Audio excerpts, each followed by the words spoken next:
बहुत ही simple example है।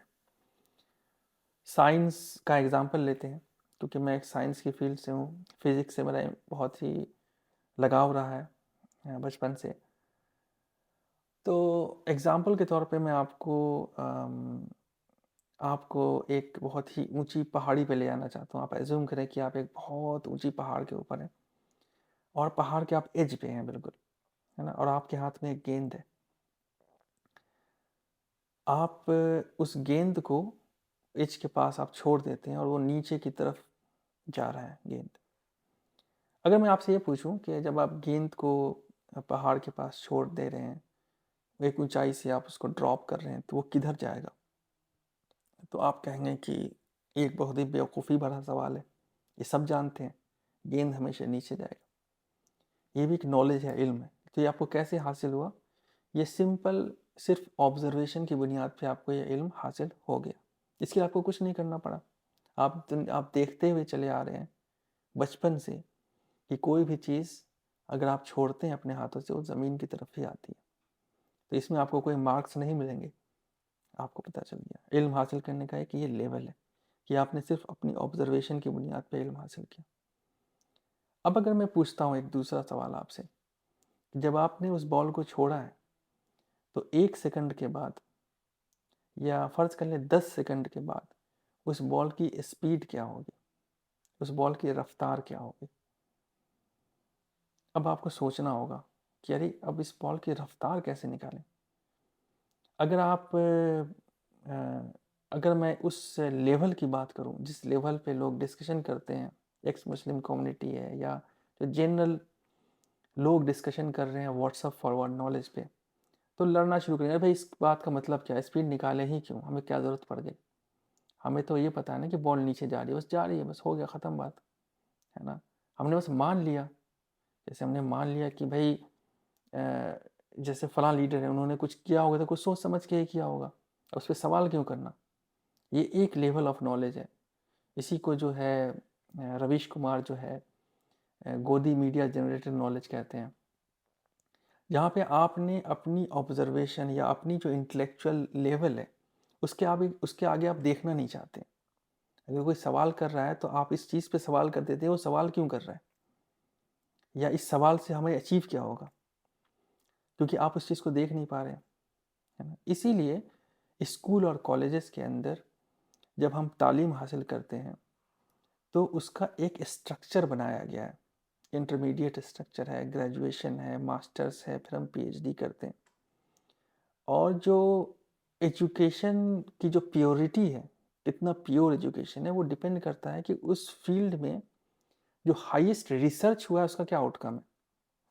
वो हमेशा पीएचडी स्कॉलर से ही आएगा फिल्टर होके।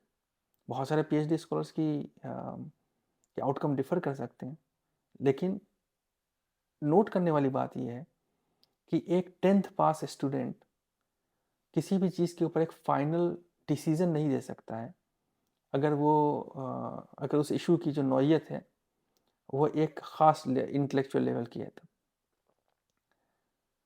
तो ये जो मैंने आपको एग्जांपल बताया कि गेंद किधर जाएगी वो सबको पता है, नीचे जाएगी, लेकिन उसकी स्पीड क्या होगी, उस स्पीड को जानने के लिए कि 10 सेकंड के बाद उसकी क्या स्पीड होगी, मेरे ख्याल से जो भी लोग इस वीडियो को देख रहे हैं और वो फिज़िक्स समझते हैं तो उनको पता होगा कि 10 सेकंड के बाद उसकी स्पीड 98 मीटर पर सेकंड होगी। रफली कहिए मतलब 98 मीटर पर सेकंड, या 10 सेकंड के बाद जो है इमीडिएट उसकी स्पीड 100 मीटर पर सेकंड होगी। अब आप एज्यूम कीजिए 100 मीटर पर सेकंड से अगर आप कार चलाते हैं तो क्या स्पीड होती है, वही स्पीड उस बॉल की होगी। बहरहाल, कैसे पता चला कि उसकी स्पीड 98 मीटर पर सेकंड होगी? क्या आप व्हाट्सअप फॉरवर्ड पढ़ते पढ़ते सुनी सुनाई बातों से आप इस चीज़ का नतीजा निकाल सकते हैं कि बॉल की स्पीड क्या होगी? बिल्कुल नहीं निकाल सकते।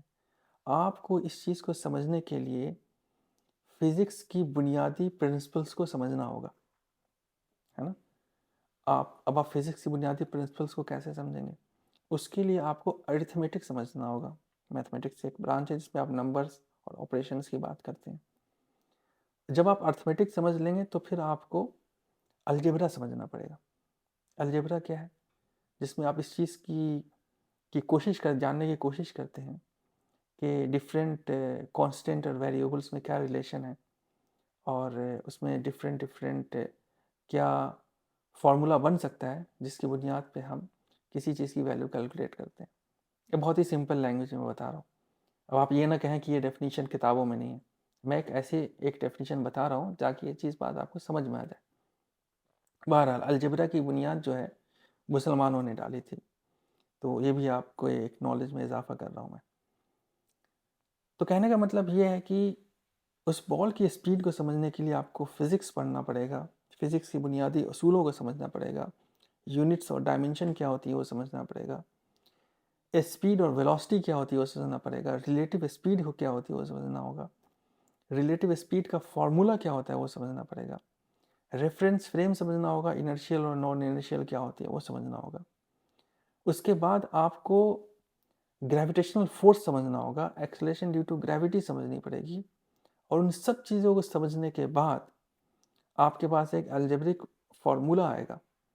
उस फार्मूले में जब आप वेलोसिटी और एक्सेलरेशन की वैल्यू जब आप डालेंगे, टाइम की जब वैल्यू डालेंगे, तब आपको पता चलेगा कि उस बॉल की स्पीड 10 सेकंड के बाद क्या होगी।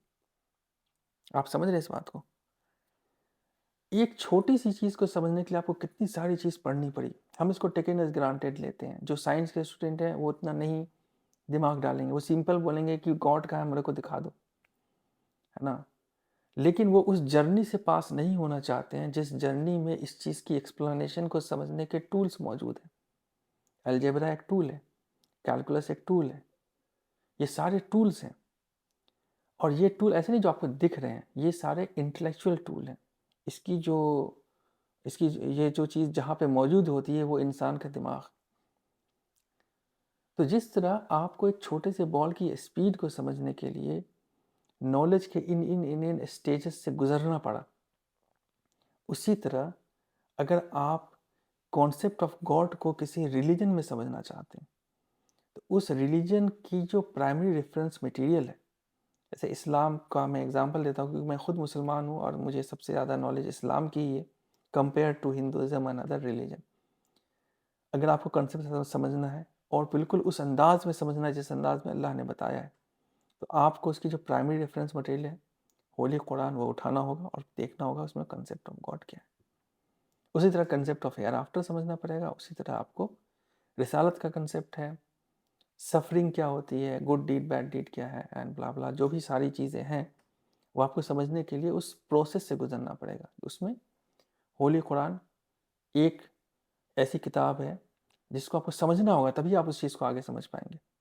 आप सिर्फ एक बहस मुबाहिसे में इस चीज़ को नहीं समझ पाएंगे, और अगर आप समझ पाते हैं तो अच्छी बात है, लेकिन चांसेस हैं कि आप छोटी छोटी चीज़ों से मिसगाइडेड हो जाएंगे, है ना।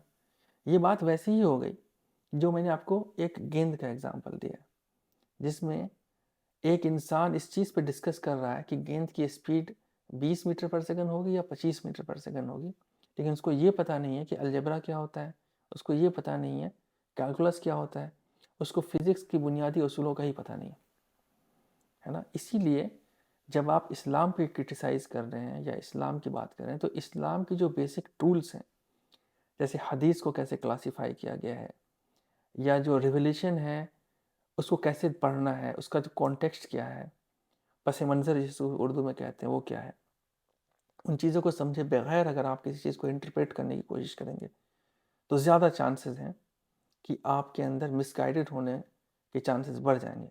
लेकिन अगर आपका इंटेंशन बिल्कुल दुरुस्त है, तो इंटेंशन एक तरह की ग्रेविटी है जो हमेशा आपको सच की तरफ लेके चली जाएगी।